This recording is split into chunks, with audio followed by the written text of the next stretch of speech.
What's up, coolers, and welcome back to Barça Dream Team. And today we've got some big news, guys, as our new signing Robert Lewandowski joins up with the squad. Now, the Polish striker's made his way over to Miami and he's met up with Barca's squad. We're going to be discussing the key quotes on what he can bring to Barcelona. We're also going to be discussing how his arrival directly impacts the future of Memphis Depay. Now, there's lots of Premier League interest in the Dutchman, and could we be open to selling after we've got so many attacking options joining us at the club?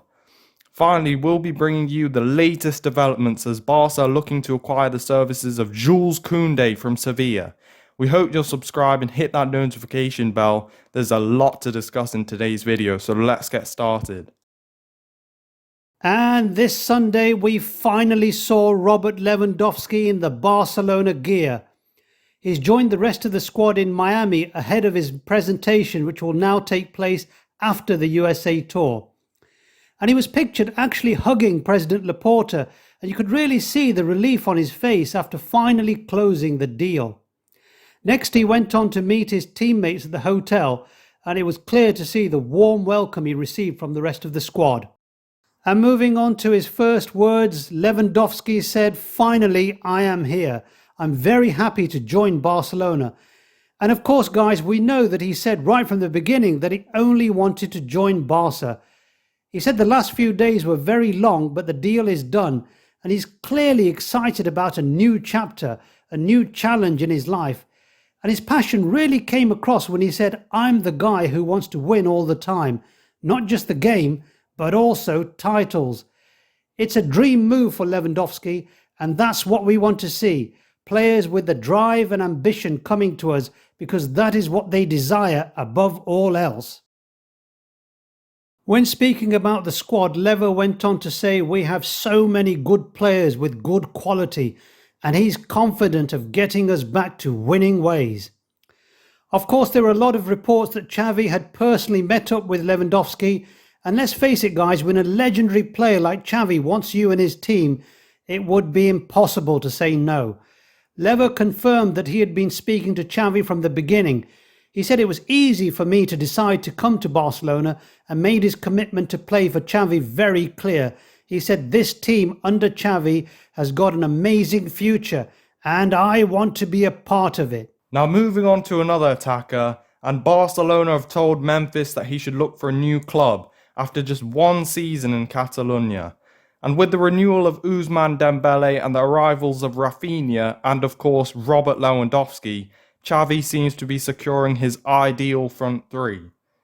It's clear to see that there's been an influx of great attacking talent since Xavi came in, with Ferran Torres and Aubameyang preceding these new arrivals.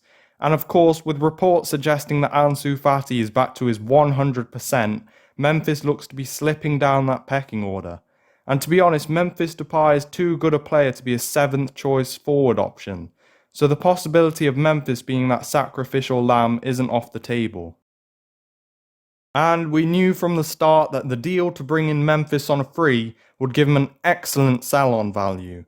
His market value on Transfermarkt is €37 million, and Barca would be only too happy to pocket that to fund further signings, as we'll come on to. Now, Sport claim that Spurs have put the most effort into signing Depay, although they confirm he's not overly enthusiastic about making that move to North London, and this is most likely after his poor spell with Man United in previous years. But it's unlikely anyway that he'll be leading the line instead of Harry Kane, and with them securing a big money move for Richarlison, Depay would play in a more rotational role. And there's been talk of him heading back to his native Netherlands to play for Dutch giant Ajax. Now, Ajax could offer Champions League football and a role as a starter following Sebastian Haller's move to Dortmund and the likely retirement of Dusan Tadic. But there have also been contrasting reports that a possible switch to Italy is on the cards. He could either team up with former boss Jose Mourinho at AS Roma or head to Juventus. However, Roma cannot offer the allure of Champions League football, and let's face it, guys, Depay didn't exactly set the world alight under Mourinho at Manchester United. And with Juve signing Dusan Vlahovic, Depay's only potential option could be Ajax Amsterdam. but it remains to be seen whether he'd be willing to leave one of Europe's top 5 leagues behind to get his career back on track. But let us know in the comments down below, guys. Do you think we should sell Memphis Depay, or do you think we should keep him to add to Xavi's squad depth? And when it comes to Jules Kounde, Barca have been testing the water by offering several fringe players like Memphis, but these have all been turned down by Sevilla. And on the Depay deal, Sevilla feel that his cost is too high and the player isn't interested himself. Now it appears that Barca have refused to match the 60 to 65 million euros Sevilla are demanding for their defender.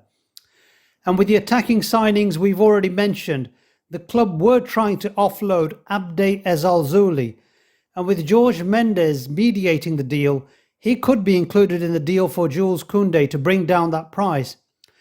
Because, guys, Abde had a wonderful spell of form last season, most notably scoring in that 2-2 draw against Osasuna, and Barca have received some offers for the Moroccan, but a possible move to Sevilla may be the best option. And then there's also the possibility for Nico Gonzalez, another Mendes client, to make way instead.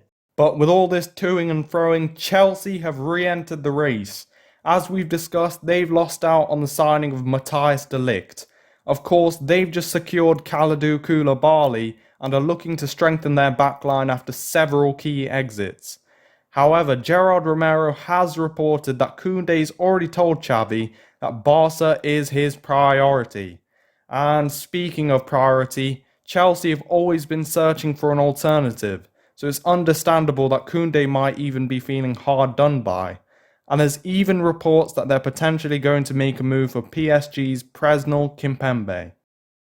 But for Barcelona, there's no getting away from the fact that Kounde's been our #1 priority from the start when it comes to our defence, and it's no overstatement to say that Kounde would be Xavi's dream signing. And there are several reports suggesting that the second economic lever would need to be triggered before we can get this deal over the line. So I wouldn't expect confirmation in these coming days. And this has inevitably opened up a channel of negotiations which is most likely to spill over into next week before an agreement is reached and we can close the signing. So if you like this video, guys, and want to keep up to date with the new era of Xavi's Barcelona, then hit that notification bell, subscribe to BDT, and we'll see you next time. Visca Barça!